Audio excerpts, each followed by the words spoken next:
Good evening. Before I begin, I'd just like to explain something. This is going to be a video in response to comments made on earlier videos. Now, when I do such videos, what invariably happens is that the comment section fills up with people who, having seen that someone else got a video based on a correction they made, seemingly believe that they too can get their own video if they nitpick this one. Consequently, the comment section fills up with nitpicks. It gets a fellow down. So in the interests of casual viewers and my own sanity, I should just make it clear that I don't make videos responding to response videos. That would be very boring. So that's that out of the way. Now, when I made my video on the Limehouse curve and on the decapod, I explained that the partial reason for the existence of both of these things is the fact that in steam days, the locomotive always had to be at the front of the train. That's because that was where the driver's cab was. The driver had to be able to see, of course. So in order to reverse direction, the engine had to be uncoupled, run around the train, and recoupled at the other end. You could reduce the amount of time by having a second engine for the outgoing service that could be coupled up while the first was being uncoupled, but that wasn't economical unless you had a really intensive service. One idea to reduce this problem was with rail motors. A rail motor was essentially a carriage with a locomotive built into it. These could be built with a cab at both ends, and the Great Western Railway were fans of this arrangement in the early 20th century. But rail motors had a number of disadvantages. One was flexibility. They weren't very powerful. Typically they were only able to haul their own weight or possibly an additional trailer coach. So if you needed to add extra coaches or goods wagons, you were mostly out of luck. They produced smoke as locomotives, but they had to be kept clean as carriages, so you couldn't really keep them with the locomotives or the carriages. And if they needed repairs, that was an entire train you just couldn't use.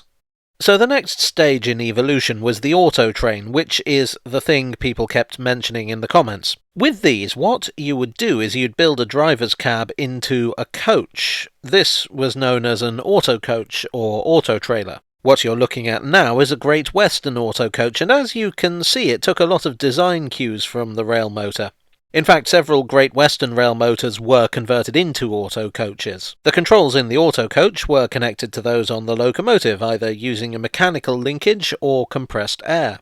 The system was also known as push-pull because the locomotive could do either. This system was much more successful, particularly on branch lines. You didn't need to turn the train around. When you didn't need to run passenger trains, you could use the locomotives for other duties, like shunting or goods trains. They did have their limits, though. There were only so many carriages you could add. The aforementioned Great Western Railway auto trains maxed out at 4, with the locomotive sandwiched in the middle. This wasn't a problem on a lot of branch lines where 4 coaches was just fine.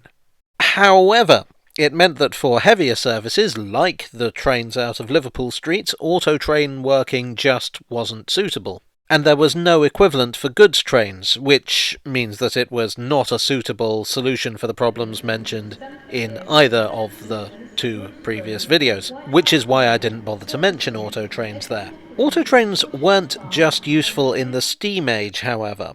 After the abolition of steam, improvements in technology, using, computers or whatever, meant that controlling a locomotive remotely became possible over longer distances. So, despite press skepticism at the time, with lots of newspaper headlines about the railways pushing their luck, very droll, it became common for much longer passenger trains to be push-pull worked.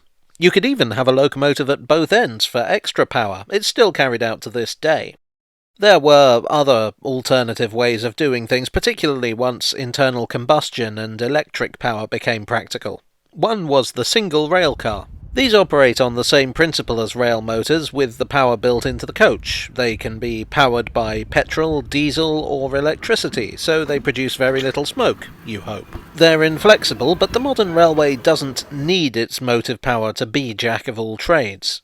And they're much cheaper to operate than a steam engine, so if you need more power, just add another railcar. Much like modern push-pull trains, you can remotely control one from the cab of another.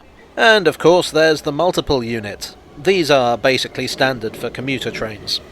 With these you have a cab at each end and motors distributed throughout the train. As the name implies, it's a single unit. You don't need to think in terms of locomotives and coaches. It's the same thing. So that's a brief history of trains that don't bother to turn around. It's worth bearing in mind that on railways, if you look hard enough, you can find an exception to just about every rule, so get off my case. So there are plenty of oddities out there. If you enjoyed this video, please do leave a like and consider subscribing for more train stuff and whatever else takes my fancy. Thanks as always to my donors on Ko-fi and Patreon. You are the mechanical linkage to my autocoach. And I'll see you all again very soon. Cheerio.